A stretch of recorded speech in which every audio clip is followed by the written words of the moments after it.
नमस्कार, आप देख रहे हैं हॉर्नबिल टीवी और मैं हूं आपके साथ निशि भाटिया। बुलेटिन की शुरुआत करेंगे एक बड़ी खबर के साथ। इस वक्त की बड़ी खबर आ रही है अंकिता भंडारी मामले में मुख्यमंत्री धामी का बयान सामने आया। अंकिता के माता पिता ने अपनी बात रखी है। यह बड़ी बात सीएम धामी ने कही है। उनकी बातों पर सरकार विचार कर रही है। सीएम धामी ने किसी साजिश की तरफ इशारा किया है। ये बड़ी जानकारी है। संदेह की स्थिति पैदा करने वाले लोग माफी मांगे। ऑडियो ने लोगों को भ्रमित करने का काम किया है। मुद्दे से भटकाने की कोशिश की जा रही है। कई दिनों तक पूरे प्रदेश का माहौल खराब रखा गया है। मुख्यमंत्री का यह बड़ा बयान अंकिता भंडारी हत्याकांड प्रकरण से जुड़ा हुआ। एक बार फिर से आपको बता दें कि लगातार मुख्यमंत्री धामी ये सुनिश्चित करने की कोशिश कर रहे हैं कि जांच टीम लगातार जांच कर रही है। हर सबूत हर तथ्यों तक पहुंचने की कोशिश की जा रही है। लेकिन इसके बावजूद विपक्षी पार्टियां और वाम दल लगातार मुद्दे से भटकाकर भ्रम फैलाने की कोशिश कर रहे हैं। वो बिल्कुल दिखाई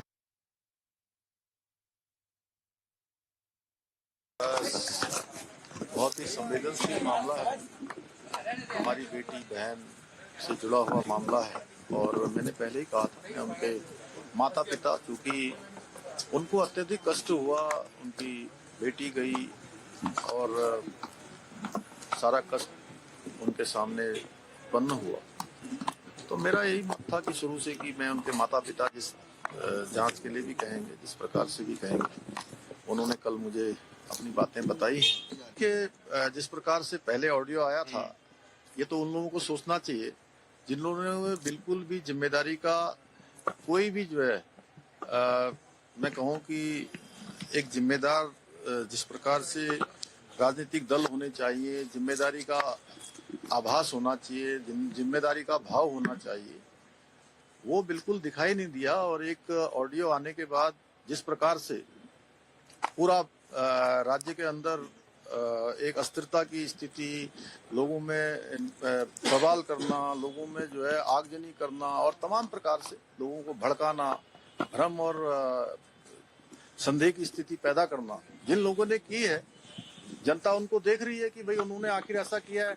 अब जो अंतिम ये वीडियो अब आया है, जो ऑडियो आया है, अब उस वीडियो के बारे में भी उनको कहना चाहिए, उनको माफी मांगनी चाहिए उत्तराखंड के लोगों से। और अंकिता की जो आत्मा को उन्होंने अपनी राजनीति के लिए उपयोग करने का काम किया। देखिए, कानूनी कार्रवाई अपने स्तर पर चलती रहेगी। उसमें दिल्ली हाईकोर्ट का भी निर्णय आया है, यहाँ भी एसआईटी जांच कर रही है और हम अन्य भी जो कानूनी जरूरी चीजें हैं उस पर हम पूरी तरह से विमर्श कर रहे हैं। और विमर्श करने के बाद हम अपने स्तर से जो सरकार के स्तर पर निर्णय लेना है, जो अंकिता के माता पिता का जो हमको कहा है, उस पर हम निर्णय लेंगे। लेकिन कानूनी कार्रवाई अपनी तरफ चलती रहेगी।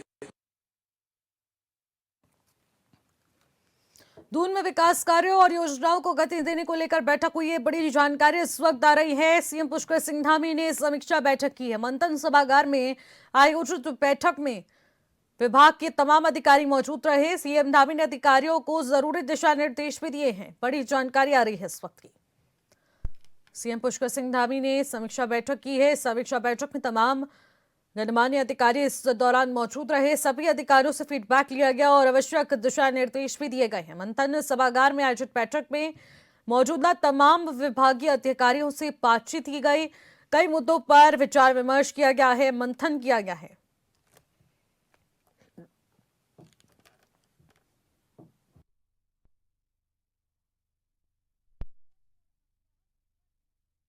विषयों को लेकर मंथन जारी रहा। खबरों में आगे बढ़ेंगे। बुधवार को देहरादून के बलबीर रोड स्थित भारतीय जनता पार्टी के प्रदेश मुख्यालय पर सदस्यता अभियान के दूसरे चरण की शानदार शुरुआत की गई। इस कार्यक्रम में ऋषिकेश और पौड़ी से आए तमाम ब्लॉक प्रमुख, पार्षदों समेत सैकड़ों लोगों ने बीजेपी का दामन थामा। इस मौके पर बीजेपी के प्रदेश अध्यक्ष और राज्यसभा सांसद महेंद्र भट्ट ने पार्टी में शामिल हुए सभी जनप्रतिनिधियों का स्वागत किया है। उन्होंने कहा कि उनके अनुभव और जन समर्थन से संगठन और ज्यादा सशक्त होगा, साथ ही प्रदेश के विकास को नई गति मिलेगी। उन्होंने कहा कि बीजेपी सदैव राष्ट्र प्रथम, सुशासन और अंत्योदय के सिद्धांतों पर कार्य करती है। तमाम क्षेत्रों में जनप्रतिनिधि ये महसूस कर रहे हैं कि बीजेपी ही वो मंच है जहां जनसेवा, क्षेत्रीय विकास और जन आकांक्षाओं को साकार करने का अवसर मिलता है।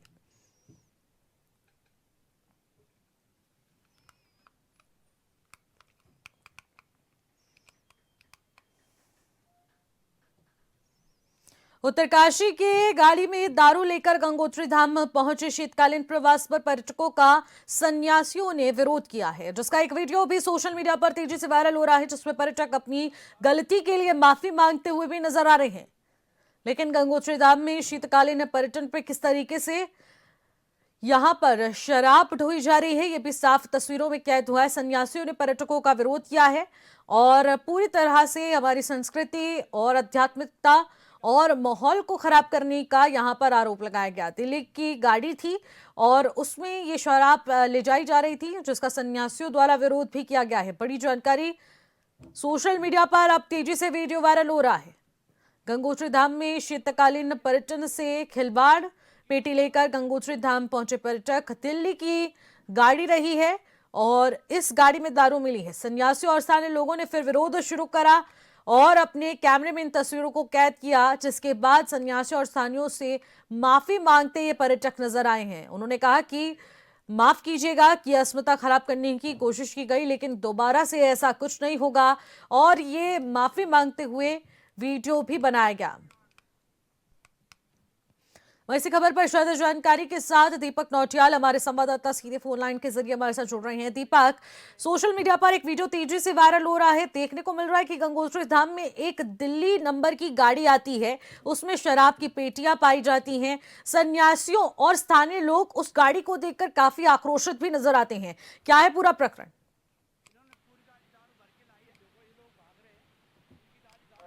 हमारा जो हिंदुओं का आस्था का प्रतीक गंगोत्री धाम है, वहाँ पे कुछ लोग कल जो है गाड़ी लेके पहुंचे थे और उस गाड़ी में बताया जा रहा है कि उसमें जो है शराब थी और जो वहाँ पे आजकल शीतकालीन के लिए माँ गंगा के कपाट बंद है, लेकिन शीतकालीन वहाँ पे जो साधु संत रहते तपस्या के लिए रहते, तो जब वो गाड़ी वहाँ पहुंची तो उन लोगों ने उस गाड़ी को देखा तो उस गाड़ी में जो दारू की बोतलें थी और वो जो वहाँ से भागने की कोशिश कर रहे थे। लेकिन जो स्थानीय जो वहाँ पे युवा लोग जो है उन्होंने जो गाड़ी को पकड़ा और उस गाड़ी में जो है दारू की बोतलें मिली और जो लोग जो बाहर से पर्यटक आए थे तो उन्होंने जो वहाँ पे जो है बाद में जो है माफी मांगी, लेकिन जो है कहीं ना कहीं जो आस्था के खिलाफ जो है बहुत बड़ा ये खिलवाड़ जो है देखा जा रहा है। बिल्कुल, आस्था के साथ जरूर खिलवाड़ हुआ है। सन्यासियों और स्थानीय लोगों ने भी इसका विरोध प्रदर्शन किया, वीडियो बनाया गया और उसके बाद जब उन पर्यटकों के द्वारा माफी मांगी गई, क्या उसके बाद उन्हें छोड़ दिया गया? जी बिल्कुल, क्योंकि जो गाड़ी थी गंगोत्री धाम में थे वो तो जो भागने की कोशिश करते, लेकिन रास्ते में लोगों ने इनको पकड़ा, लेकिन जब वो लोग वहां से उन लोगों ने पकड़ा तो वो लोगों ने जो है माफी मांगी, लेकिन क्योंकि ये तो गढ़वाल है और यहाँ के लोगों के दिल में तो बहुत दया होती है तो उन्होंने उनको बिल्कुल छोड़ दिया था। लेकिन बहुत दुखद बात है कि अभी तक उत्तरकाशी जिला प्रशासन को इस बारे में कोई जानकारी नहीं है, लेकिन अगर जिला प्रशासन इस पर कार्रवाई करता तो कहीं ना कहीं आने वाले समय में जो है एक बहुत बड़ा सबक जो है हो सकता था। जी ठीक है दीपक, बहुत बहुत शुक्रिया तमाम जानकारी के लिए। खबरों में आगे बढ़ेंगे। हरिद्वार में साल 2027 में प्रस्तावित अर्ध कुंभ मेले से पहले विवाद के संकेत मिल रहे हैं। साधु संतों और हिंदू संगठनों ने कुंभ मेला क्षेत्र में गंगा घाटों और मेला क्षेत्र में गैर हिंदुओं के प्रवेश पर रोक लगाने की मांग की है। इस पर बीजेपी विधायक विनोद चमोली ने कहा कि सरकार संतों की मांग पर विचार कर रही है, हालांकि इसे लागू करना चुनौतीपूर्ण होगा। उन्होंने कहा कि हरिद्वार सनातन परंपरा की राजधानी है और इस विषय पर सरकार उचित कार्य योजना बनाएगी।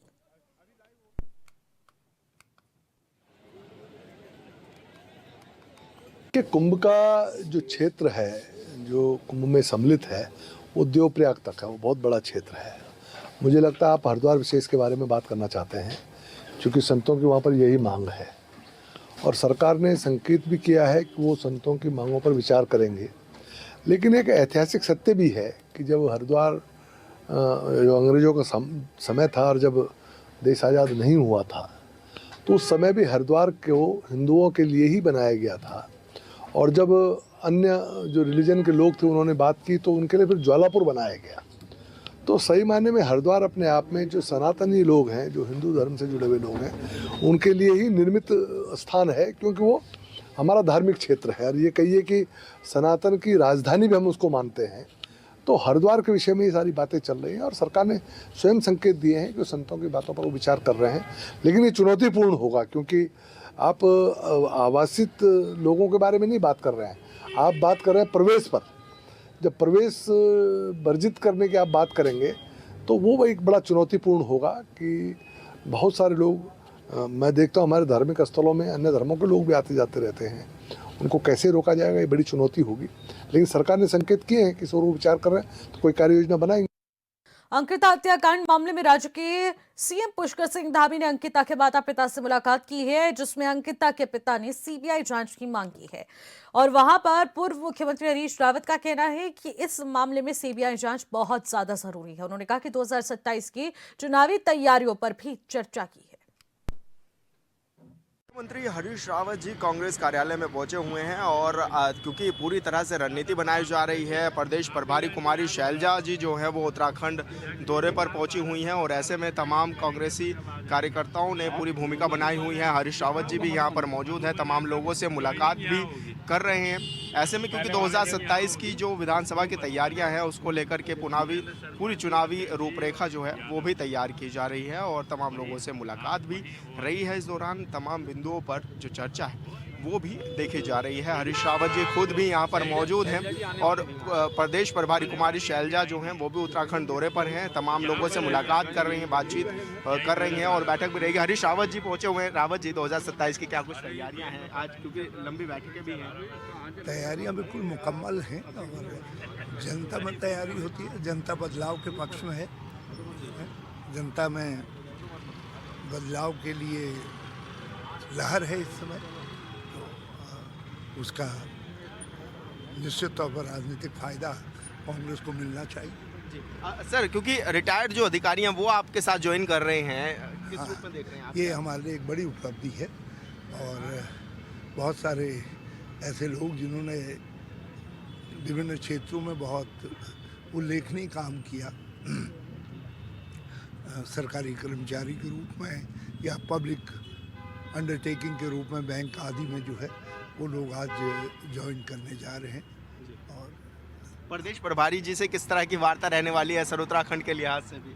हाँ, उसमें बहुत सारे लोग हैं हमारे, सभी विषयों पर चर्चा करेंगे।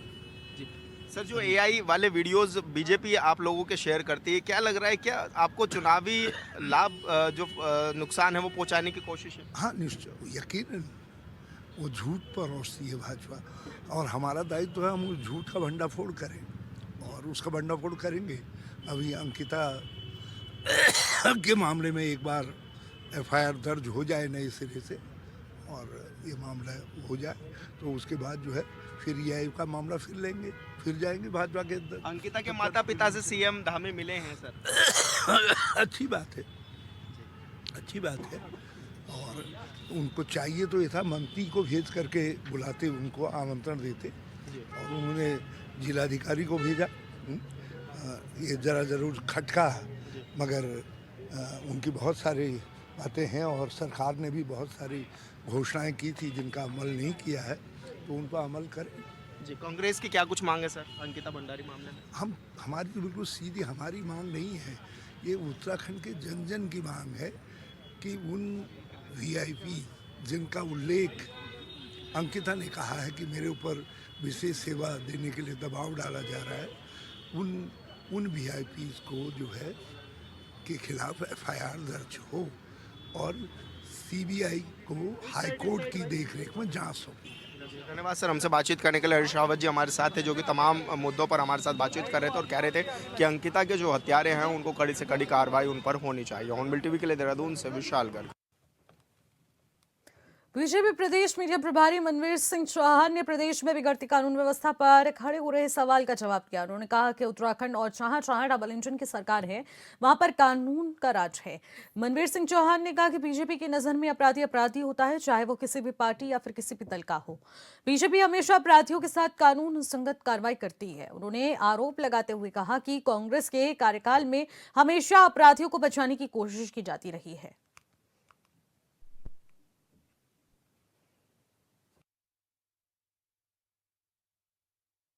देखिए, भारतीय जनता पार्टी की नज़र में कोई भी व्यक्ति हो, वो किसी भी दल का हो, अपराधी अपराधी होता है और भारतीय जनता पार्टी की सरकार में अगर कोई अपराध करता है तो उसको अपराधी की दृष्टि से देखा जाता है और संविधान के तहत और कानून के तहत जो उस पे कार्रवाई हो सकती है वो कार्रवाई की जाती है बिना भेदभाव के। लेकिन कांग्रेस के कार्यकाल में जिस तरह से अपराधियों को बचाने की कोशिश की जाती थी, ये कांग्रेस का कार्यकाल का अपना रिकॉर्ड रहा है। उत्तराखंड हाईकोर्ट के मुख्य न्यायाधीश नरेंद्र जी की नवनियुक्त न्यायाधीश सिद्धार्थ शाह को पद और गोपनीयता की शपथ दिलाई गई। शपथ ग्रहण समारोह में सभी न्यायमूर्ति, रजिस्ट्रार जनरल, बार एसोसिएशन के पदाधिकारी और अधिवक्ता मौजूद रहे। बता दें कि जस्टिस सिद्धार्थ शाह हाईकोर्ट की स्थापना से ही वकालत कर रहे हैं। उनकी नियुक्ति पर हाईकोर्ट बार एसोसिएशन ने खुशी व्यक्त करते हुए उन्हें बधाई दी।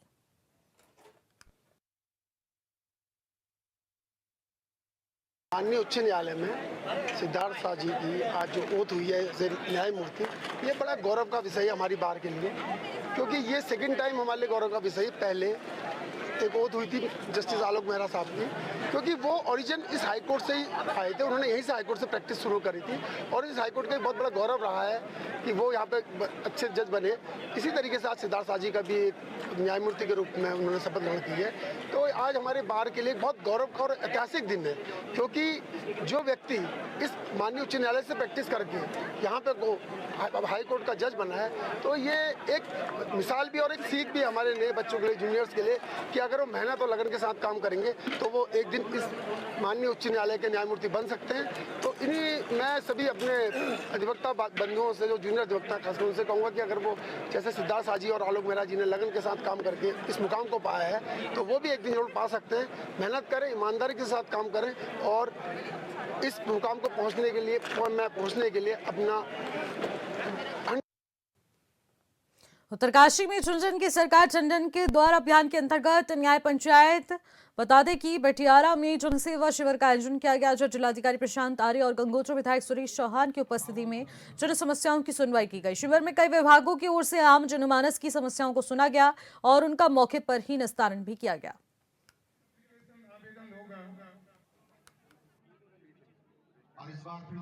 ये जो जन जन के द्वार, जन जन की सरकार, ये सुदूरवर्ती क्षेत्र धोत्री में आज गंगोत्री विधानसभा का पहला बहुउद्देशीय शिविर संपन्न हुआ है और इस तरीके से आज बहुत सारी समस्याओं का निस्तारण यहाँ पे हुआ।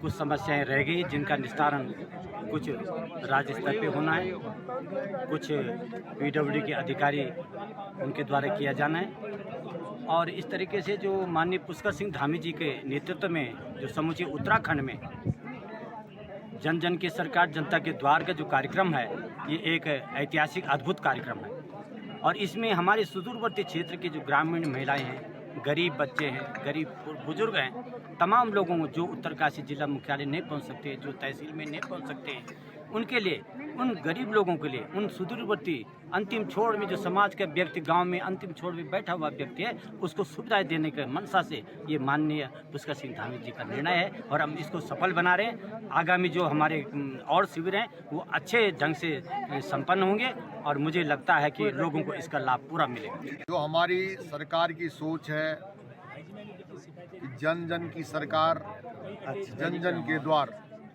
कि उस आम गरीब आदमी तक कैसे पहुँचे और ये हर न्याय पंचायत स्तर पर ये शिविर लगने हैं। जो है ये शिविर यहाँ पर लगा तो जो दूर दराज से हमारे लोग जो है अपने जनपद में मुख्यालय, ब्लॉक मुख्यालय पे जगह जगह अपनी एप्लीकेशन लेके चक्कर लगाते रहते हैं, उनकी समस्याओं का निराकरण नहीं होता है। तो सरकार की जो सोच है और हमारे प्रदेश के यशस्वी मुख्यमंत्री माननीय धामी जी की जो सोच है, उन्होंने कहा कि हम सीधा जनता के द्वार, पूरी सरकार, जो हमारे तमाम शासन के हमारे तमाम अधिकारी वो और तमाम जनप्रतिनिधि वहाँ पर जाएं और जो जनता के जो आम व्यक्ति है जो कहीं नहीं जा सकता है, वो न्याय पंचायत स्तर पर आकर अपनी समस्याओं का निराकरण करा सकता है। तो तमाम प्रकार की समस्याएं यहाँ पर आई।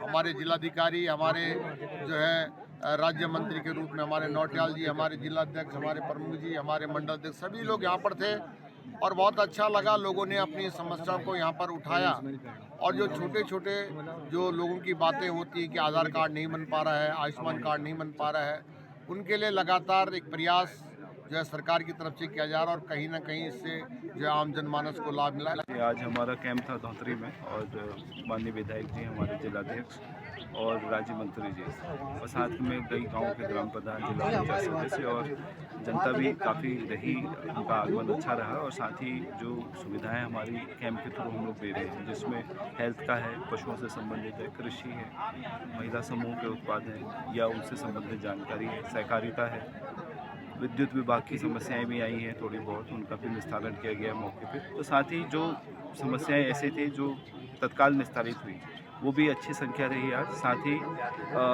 कुछ शिकायतें ऐसी हैं जिस पर थोड़ा समय लगेगा, जिसमें खासकर योजनाओं से संबंधित है। जल जीवन मिशन में पानी का समस्या की बात यहाँ भी आई, तो मैंने अवगत भी कराया आमजन को कि कुछ अभी पेंडेंसी हमारी है। भारत सरकार से हमने डिमांड करी है यूसी देने के बाद, तो पैसा आते ही इसी अगले 2 महीनों में इनका निस्तारण भी पानी से संबंधित समस्याओं का होना हो जाएगा। 2-3 महीने के अंदर निस्तारण हो जाएगा। ये जन जन की सरकार, जन जन के द्वार के संबंध में यहाँ पे एक शिविर का आयोजन किया गया था। यहाँ पे बहुत संख्या में यहाँ पे लोग आए हैं और जो ग्रामीण होता है उसकी छोटी छोटी समस्याएं होती है, उसको जो है अपने विकासखंड या जनपद के मुख्यालय में ना आना पड़े, ऐसे इसलिए जो है मुख्यमंत्री जी द्वारा ये एक प्रयास किया गया है कि हम सरकार को क्यों ना जनता के द्वार पर लेके जाएं और जो जनता की समस्याएं हैं वहीं पर सुनें। गदरपुर में गुरु गोविंद सिंह जी का प्रकाश पर्व धूमधाम के साथ मनाया गया, जिसके तहत नगर कीर्तन का भी आयोजन किया गया, जिसमें सभी समुदाय धर्मों के लोगों ने नगर कीर्तन का स्वागत किया। जगह जगह पर प्रसाद के स्टॉल्स भी लगाए गए और इस मौके पर समाजसेवी जरनैल सिंह ने कहा कि गुरु गोविंद सिंह ने देश और धर्म की रक्षा के लिए बलिदान किया, जिसको याद करके गुरु से प्रेरणा लेते हुए देश की रक्षा के लिए सभी को आगे आना चाहिए।